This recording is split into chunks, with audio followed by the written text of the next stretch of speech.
Entonces, ¿ya la tiene la tercera de Juan? Muy bien, fíjese bien lo que dijo el Espíritu Santo a través de la boca del apóstol Juan.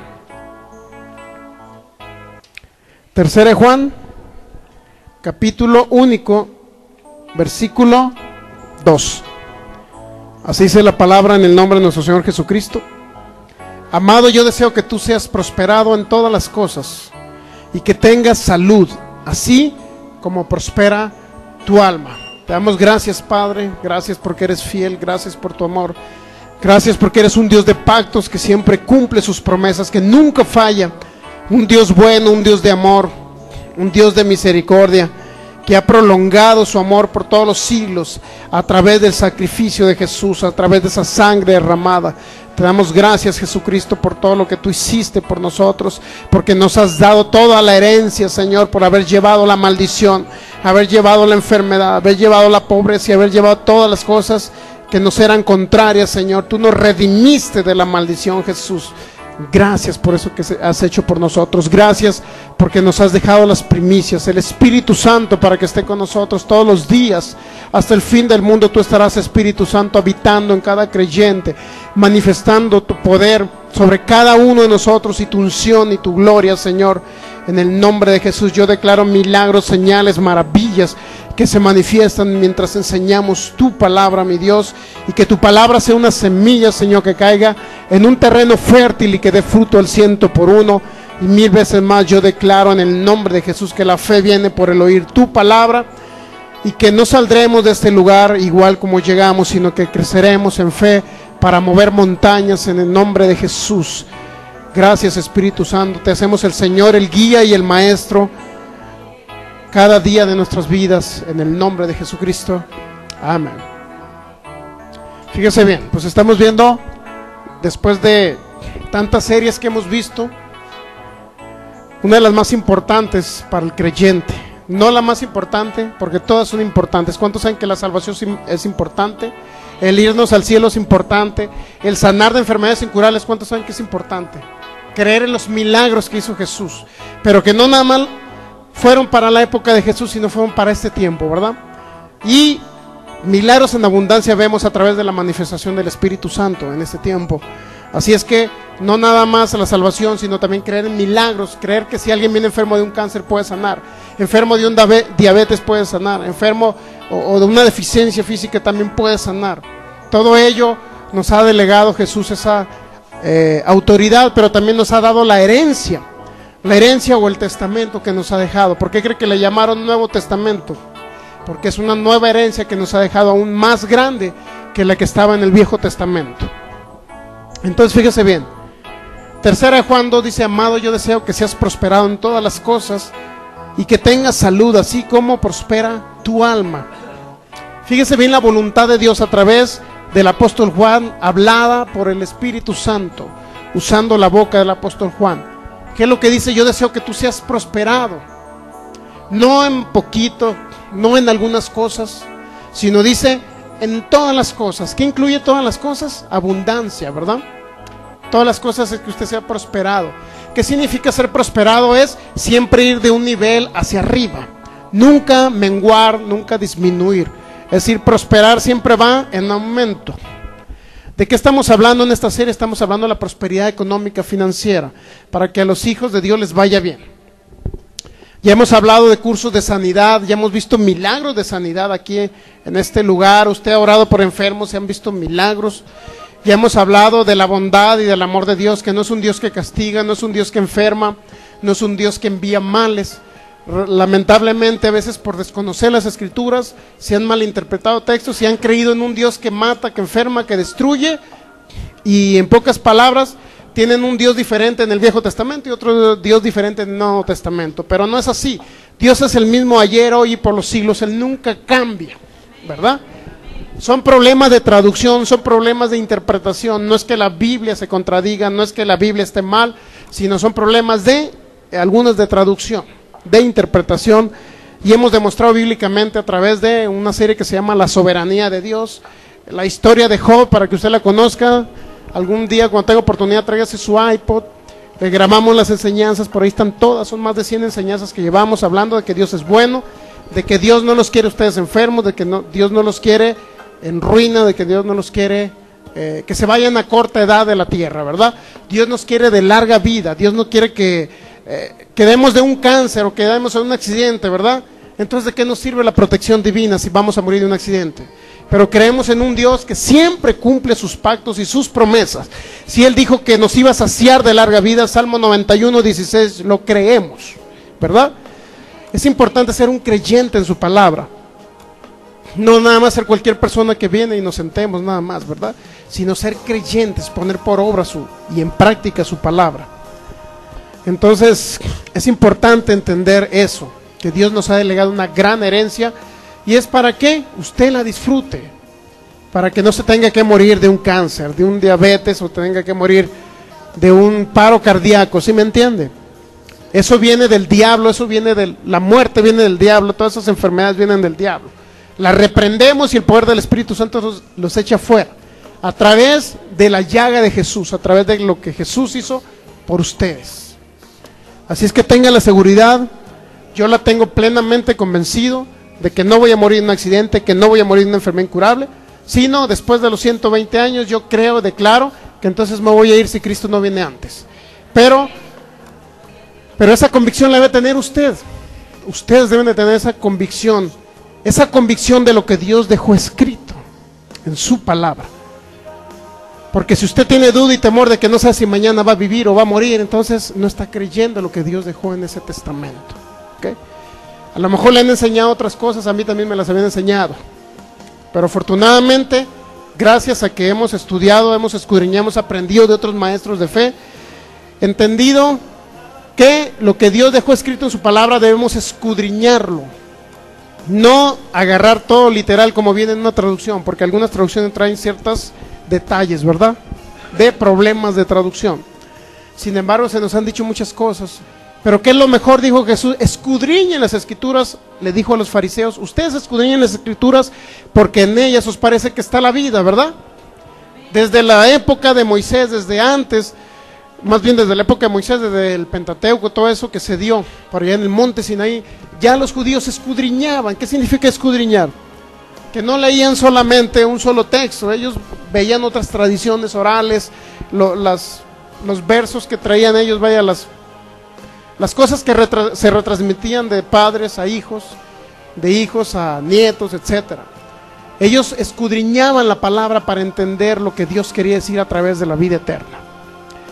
Por lo tanto, la actitud de los judíos, ahora nosotros los creyentes, los cristianos, o como se denominen, no importa el nombre que se denominen, lo importante es que usted estudie, escudriñe a fondo, investigue las escrituras para que nadie le engañe, para que ni yo mismo le engañe, ¿me entiende?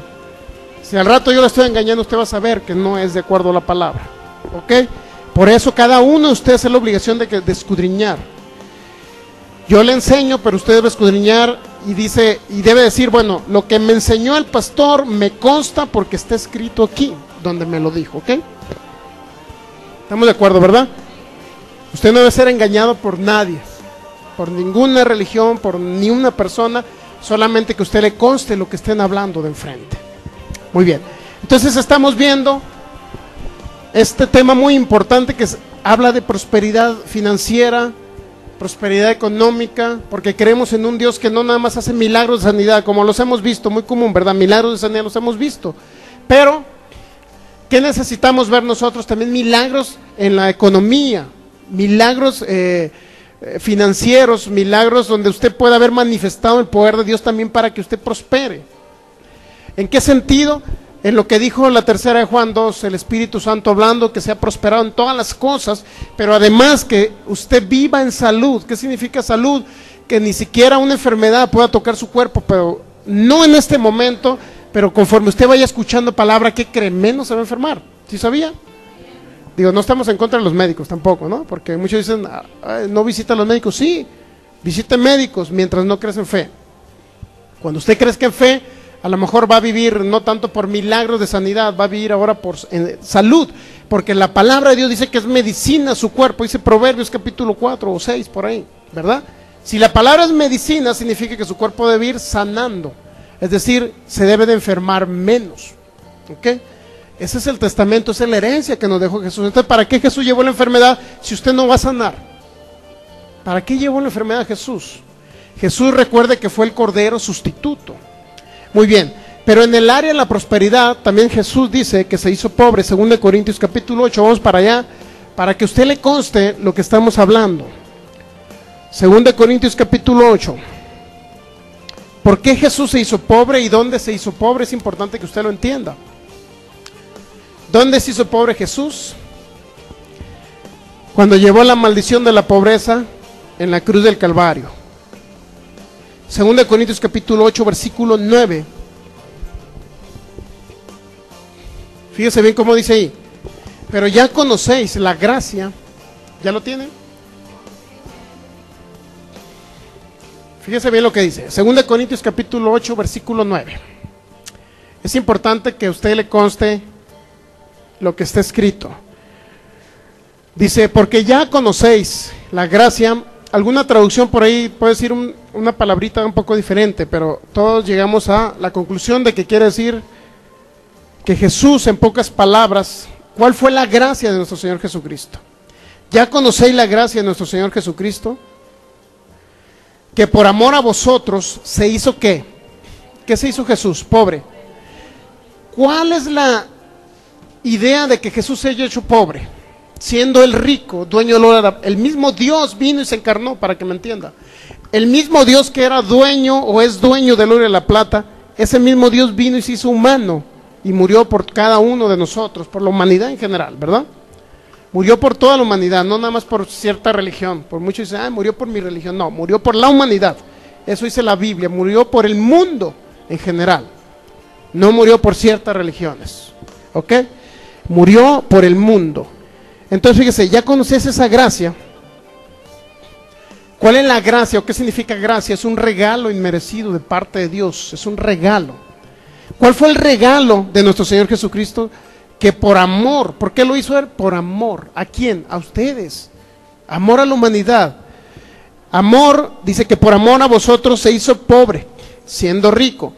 ¿Para qué cree que se hizo pobre Jesús? Dice el apóstol Pablo, para que vosotros con su pobreza, es decir, con la pobreza de Jesús, fueran que sigan siendo pobres como dice la mayoría, tengan nada más tortillas con frijoles todos los días. No dice eso, ¿verdad que no dice eso?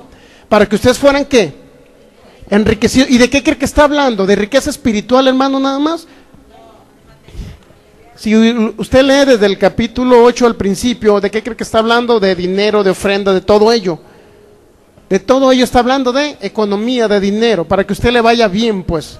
Si Él se hizo pobre es para que usted fuera enriquecido. Obviamente que espiritual, pero obviamente también en el área económica, en el área de bienes, en el área financiera. Y no es nuestro énfasis hablar de finanzas, ¿ok? Hay muchísimas series que hemos dado ya de muchísimas cosas, pero es necesaria esta serie que usted entienda, en primer lugar, que si se le había dicho que la pobreza era parte de su vida diaria, que usted entienda que Dios no quiere eso para la vida de usted. Imagínense el hijo de un rey viviendo como un mendigo, porque somos hijos del Rey de Reyes, ¿sí o no? Yo creo que soy hijo del Rey de Reyes, usted también, ¿verdad? Si usted recibió a Jesucristo como su Señor y Salvador, es hijo del Rey de Reyes. ¿Cómo un hijo de un rey puede vivir en una pobreza extrema, que a veces no tenga que comer? Bueno, en ciertas maneras hemos pasado por todo ellos, ¿cuántos saben? Pero han sido ataques del diablo, lo hemos entendido, ¿verdad? Pero Dios nos libra de ello y vamos aumentando cada día más, vamos saliendo de deudas, Dios nos envía milagros financieros, etcétera, nos vamos mejorando en nuestra economía, en nuestras finanzas. Siempre hemos ido de esa manera, ¿verdad? Es decir, que si usted está en una situación difícil ahorita, no es para que se avergüence, porque Dios lo va a librar de ello, ¿verdad? No es para que se avergüence. Sin embargo, usted crea que no toda la vida va a quedar así. Eso es importante que entienda, que Dios lo va a librar de ese problema financiero, de esa economía, a lo mejor que no está muy bien, Dios lo va a librar. Ahora, ¿en qué nos quedamos el domingo pasado? En que si Dios quisiera la pobreza de la humanidad, de los cristianos, pues en el Nuevo Testamento, si Dios quisiera la pobreza de los que creemos en Jesús o seguimos a Jesús, o todas las religiones que siguen a Jesús, pues para que me entienda, para no hablar en general. Todos los que seguimos a Jesús, si Dios quisiera que fuéramos pobres, entonces ¿por qué prosperó a Abraham en aquella época? ¿Por qué prosperó a Isaac? ¿Por qué prosperó a Jacob? ¿Por qué prosperó a Moisés? ¿Por qué prosperó a Salomón? ¿Por qué? ¿Acaso Dios en el Nuevo Testamento, ese Dios de amor que han predicado en el Nuevo Testamento, acaso es tan malo que quiera a sus hijos pobres? No, ¿verdad que no? Dios es el mismo, Dios es el mismo, no ha cambiado, no ha variado. En Él no, dice Santiago 1:17, en Él no hay mudanza ni sombra de variación. Él no ha cambiado, es el mismo Dios que creó los cielos y la tierra cuando estuvo con Adán, es el mismo Dios de hoy. No, yo por lo menos yo no conozco a ese Dios lunático que de repente anda de buenas y de repente anda de malas. Dios sabía que no tiene ese tipo de carácter humano. Dios no es un ser humano para que mienta, ni para que se arrepienta de lo que Él ha dicho en su palabra. Eso sí le puedo decir, eso dice Deuteronomio.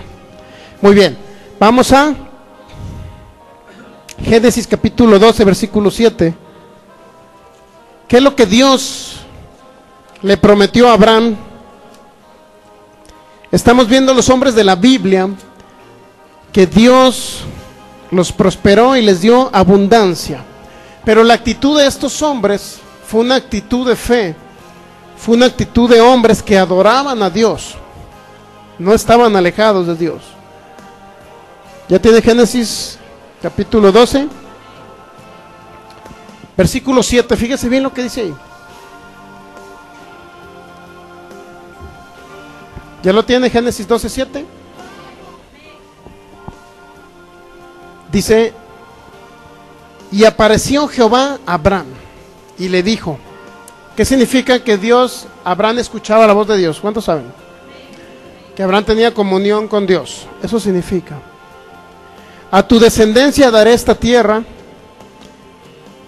A tu descendencia daré esta tierra. ¿Qué fue lo que Dios le prometió a Abraham? ¿Qué le prometió? Tierras. Las tierras, ¿qué cree que son ahorita en la actualidad? ¿Qué son? Alguien que tiene 100 hectáreas. Es una persona que está extremadamente pobre, ¿verdad que no?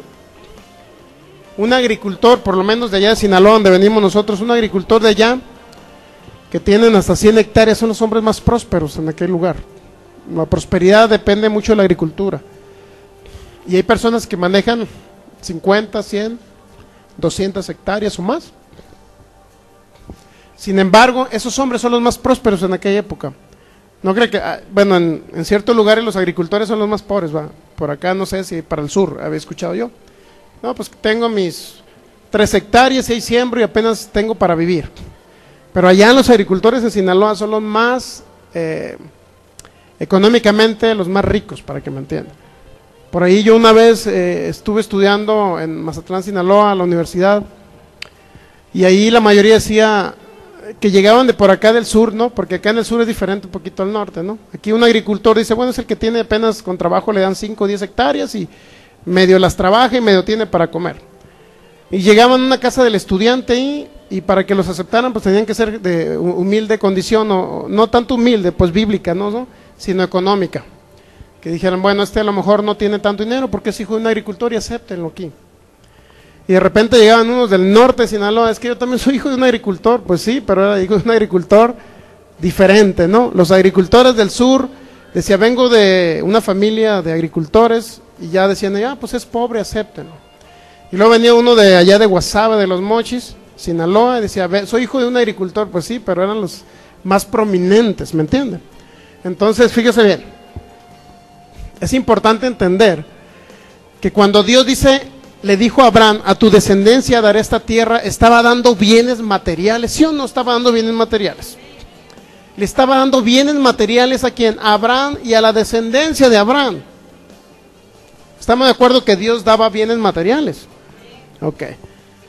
Porque regularmente se ha juzgado y se ha criticado que los que hemos creído en prosperidad, en primer lugar, hay unos que han exagerado en este área, ¿no?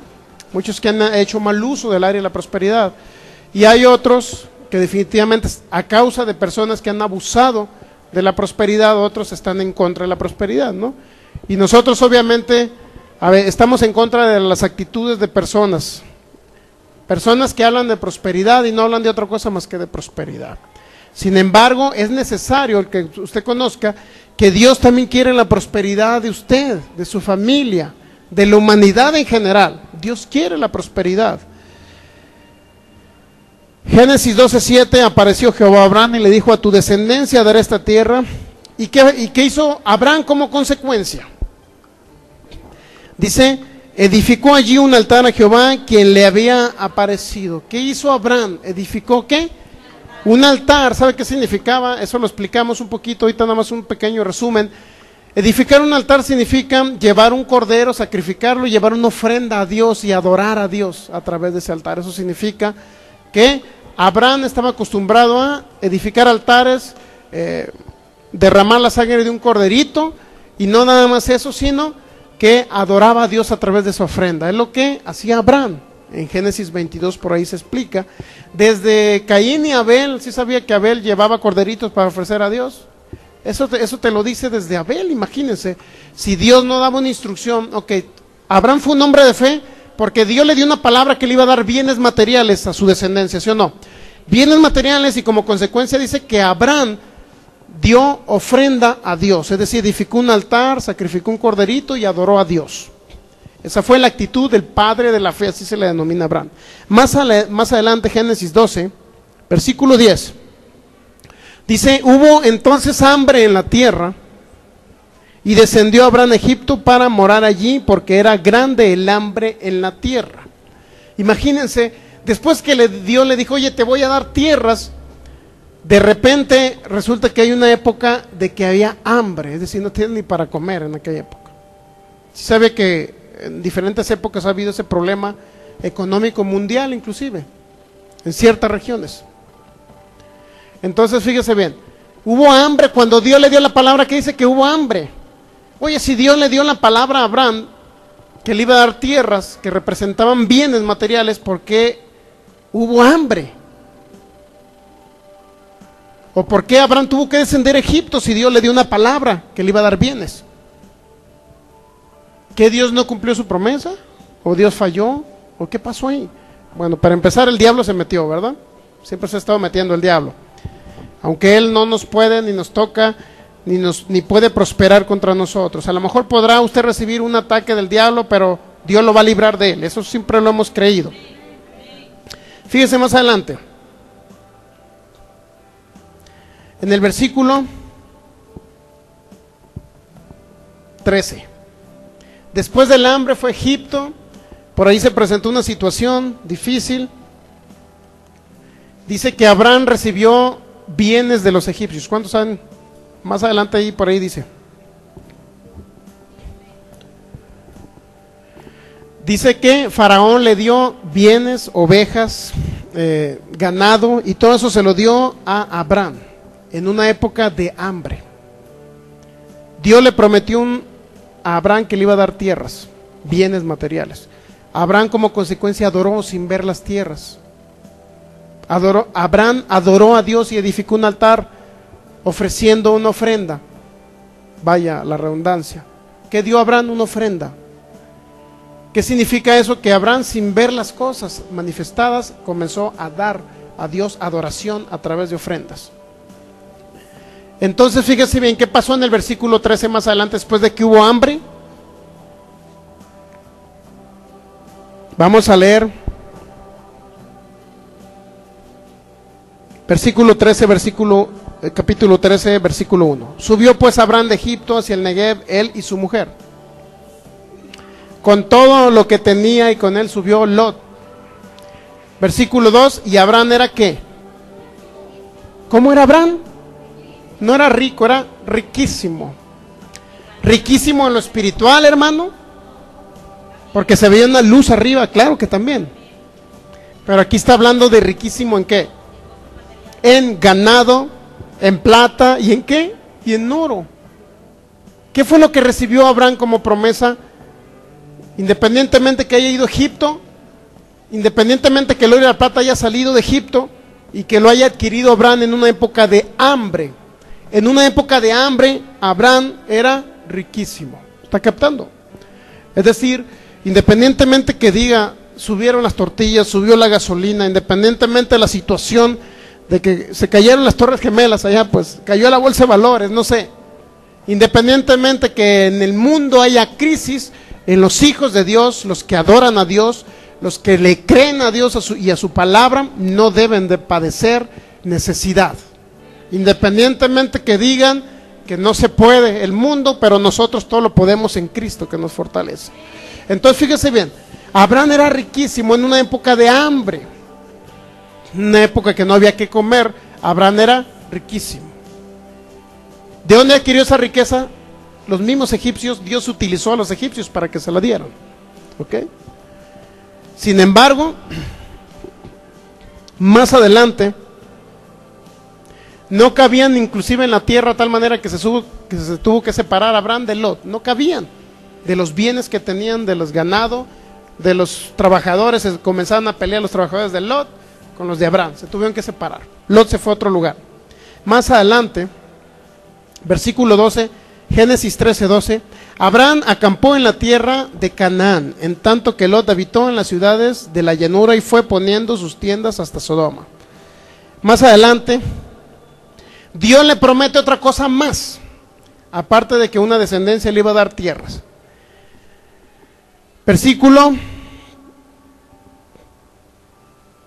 14, Génesis 13:14. Y Jehová dijo a Abraham después que Lot se apartó de él: alza ahora tus ojos y mira desde el lugar donde estás hasta el norte y el sur, al oriente y al occidente. ¿Qué le dijo Dios a Abraham? Voltea, súbete al lugar más alto y voltea hasta a donde tú quieras ver, a tu alrededor. Y luego, ¿qué dice en el versículo 15? Porque toda la tierra que ves la daré a ti y a tu descendencia para siempre. La pregunta es, ¿se la dio a Israel nada más, hermano, la tierra? ¿O a la descendencia de Abraham? No Israel es la descendencia de Abraham, para que me entienda. La descendencia de Abraham, dice Gálatas capítulo 3, versículo 16. Cuando Dios le prometió a Abraham en Génesis 22, en tu simiente serán benditas las naciones. ¿Cuál es la simiente en Gálatas 3:16? Dice que la simiente es Cristo. No dice de muchos, sino de uno solo. Es decir, que el que está en Cristo, dice Gálatas 3:28 por ahí al 30, dice que el que está en Cristo es descendiente o linaje de Abraham. ¿Sí ha escuchado eso, verdad? ¿O lo ha leído? En Gálatas 3:28, 29, 30 por ahí. Si alguno está en Cristo es porque es descendiente o linaje de Abraham. Es decir, la descendencia de Abraham no necesariamente eran los israelitas, para que me entiendan. Éramos los que somos los que estamos en Cristo. Los que estamos en Cristo somos descendientes de Abraham en la carne, en el cuerpo. En el espíritu somos hijos de Dios, ¿ok? Para que no se confunda. No le estoy diciendo que usted es hijo de Abraham. Usted es hijo de Dios, pero en la descendencia, de acuerdo a la carne, al cuerpo, usted es un descendiente. Si está en Cristo Jesús, es un descendiente de Abraham. Entonces, ¿qué le dijo Dios?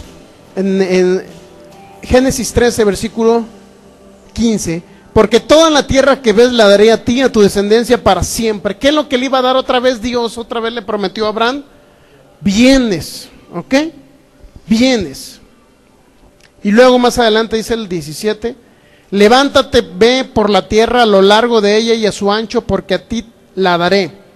Ahora ya nuevamente le aclara, o sea, ve por la tierra, a lo ancho, a lo largo, a ti te la voy a dar.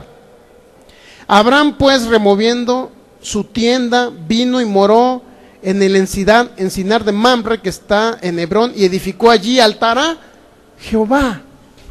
Como consecuencia de que nuevamente Dios le da una palabra. Ya Abraham era riquísimo, ¿sí o no? Nuevamente le dice ahora, le promete toda la tierra, en pocas palabras, toda la tierra, norte, sur, oriente, occidente, toda la tierra se la promete a Abraham. Y Abraham, como consecuencia de que escuche esa palabra de Dios, de que es heredero, en pocas palabras, de la tierra, Abraham, ¿qué es lo que hace? Edifica nuevamente un altar. ¿Qué significa edificar un altar? Llevar un cordero en ofrenda y adorar a Dios a través del cordero, ¿ok? a través del Cordero. ¿Se da cuenta la actitud de Abraham? Primero adoró sin tener manifestada la tierra. A ti te la daré, y adoró a Dios sin verse todavía manifestado los bienes. Pero Abraham era un hombre que adoraba a Dios en cada momento, a través de sus ofrendas, ¿ok? Porque edificar un altar, eso significaba llevar una ofrenda y sacrificar una ofrenda delante en ese altar y quemar el cordero, quemaban el cordero, lo cual simbolizaba que Jesús también tenía que ser sacrificado, iba a ser quemado el cordero Jesús. De tal manera que usted va viendo la actitud de un hombre que fue muy próspero. Si Dios no quería prosperar a Abraham, ¿por qué fue riquísimo? Si Dios no quería prosperar a Abraham, ¿por qué le dio tierras? ¿O acaso quiso más Abraham que usted? La verdad. Dios ama a todo el mundo, ¿sí? Él no hace excepción de personas, dice Romanos. Él ama a todo el mundo con amor eterno. Entonces, si Abraham lo bendijo en aquella época con tierras, lo hizo rico con oro y plata y ganado, ¿usted cree que en esta época no lo puede hacer rico usted? Por supuesto que también. ¿Verdad que sí? Y no necesariamente lo tiene que tener pobre, pues. La mala información que se nos metió en nuestras mentes de chicos es que tenemos que estar toda la vida en la misma condición. Si usted nació pobre, es que ya fue su destino. ¿Sí o no nos dijeron? Ah, bueno, a mí me lo dijeron, usted a lo mejor no. Yo soy el raro por acá, ¿no? Es que si naciste pobre, yo creo que nunca vas a prosperar. Toda la vida vas a estar en la misma condición. ¿Por qué? Porque Jesús fue pobre. Porque Jesús fue un mendigo. Esa es la mala información que nos metieron. Pero Jesús nunca fue pobre en su ministerio. Eso no dice la Biblia. No sé de dónde lo sacaron. Si la Biblia registra que Jesús tuvo una barca. Eso registra la Biblia, ¿sí o no? Que tenía su casa junto al mar, ¿sí o no? Eso lo registra la Biblia. Muchos dicen que no tenía dónde recostar su cabeza. Bueno, mala información. Leyeron mal el texto. Lucas capítulo 9 lo leyeron mal, del 55 en adelante. Pero todo eso lo vamos a aclarar para que usted entienda que ni Jesús en su vida terrenal fue pobre tampoco. No fue pobre. Entonces se nos metió esa información en nuestra mente de que si Jesús fue pobre, nosotros también. Pero vamos a seguir avanzando. Importante entender que si Dios prosperó a un hombre llamado Abraham, ¿por qué no lo ha de prosperar a usted? Y créalo, que por eso vino Jesús. Por eso fue el amor tan grande de Dios, que tuvo que venir Jesucristo a llevar la maldición de la pobreza. ¿Para qué cree? Para que no sucediera nada con la vida de usted, no, para que usted fuera bendecido también en la economía.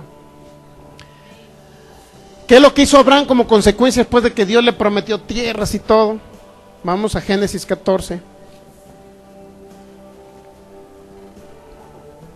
Recuerden que Abraham era un hombre que cada vez que Dios le daba una palabra, era un hombre que siempre este hombre ofrecía holocausto o levantaba un altar donde ofrecía corderos. Génesis 14. Se da una situación muy difícil ahí en Génesis 14 porque llegan unos reyes, atacan Sodoma, se llevan también al sobrino de Abraham llamado Lot, preso. ¿Y qué es lo que hace Abraham? Como consecuencia tiene que ir a rescatar a su sobrino, ¿verdad? Versículo 14, Génesis 14, 14. Oyó Abraham que su pariente estaba prisionero y armó a sus criados, los nacidos en su casa. Y armó a sus criados, los nacidos en su casa. ¿Cuántos eran los empleados? Los criados, perdón, nacidos en su casa. 318. Y los siguió hasta Dan. ¿Cuántos eran los criados, en pocas palabras? ¿Qué significa criado? Pues un trabajador. ¿Cuántos trabajadores tenía Abraham? 318. Compáralo en esta época. Una empresa que tiene 318 empleados es una empresa muy pobre. Es una empresa que no tiene es una empresa que no tiene economía. O es una empresa próspera, una empresa que tiene 318 empleados. Cuando alguien dice, yo tengo en mi empresa 318 empleados, ¿usted está hablando de cualquier persona que tiene ahí una tiendita? No está hablando de eso. Está hablando, a lo mejor, voy a meter un gol ahí por internet, va a salir también. A lo mejor está hablando de Coca-Cola, de Bimbo, Sabritas, ¿verdad? Lo vamos a editar. Le vamos a cobrar regalías a los de internet, porque estos videos salen por internet, ¿okay? Lo está viendo multitud de personas que están viendo estos videos. Hay muchos que nos critican a través de los videos de internet. Por ahí se metió uno de las iglesias más grandes de acá de Guadalajara, porque yo hablé que eran el evangelio del sufrimiento, porque querían que todos estuvieran sufriendo en pobreza, en enfermedad y todos dañados ahí, ¿no? Por el diablo.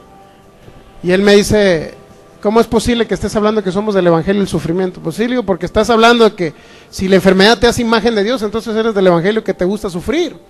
¿Me explico? Entonces, ¿para qué sufrió Jesús?, le pregunté yo. Bueno, pero ese es otro tema. Génesis capítulo 14 dice que tenía 318 empleados. Oye, no era cualquier empresa para que tuviera 318 criados. ¿Cuántas ovejas cree que tenía Abraham?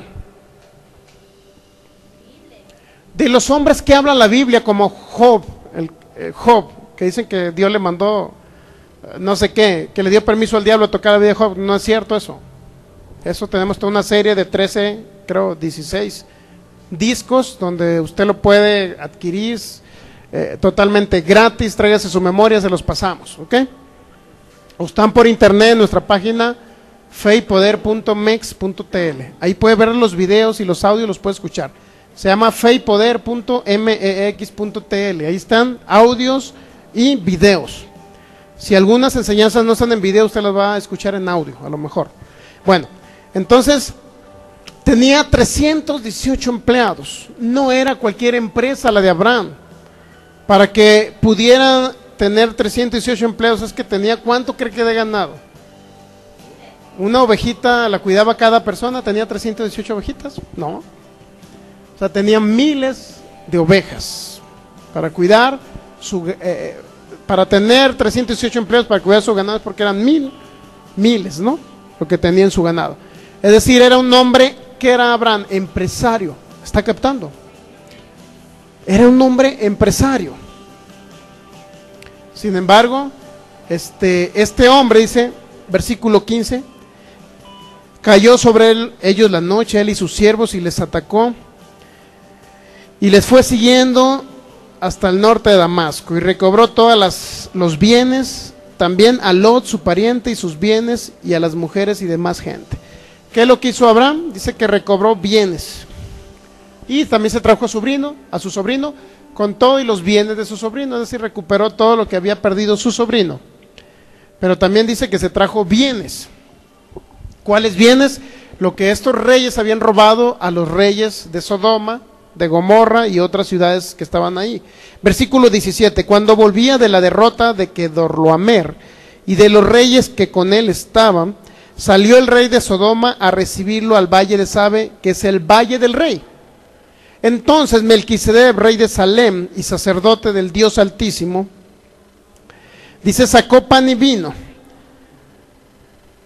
De repente, fíjense, en la escena aparece un personaje llamado Melquisedec.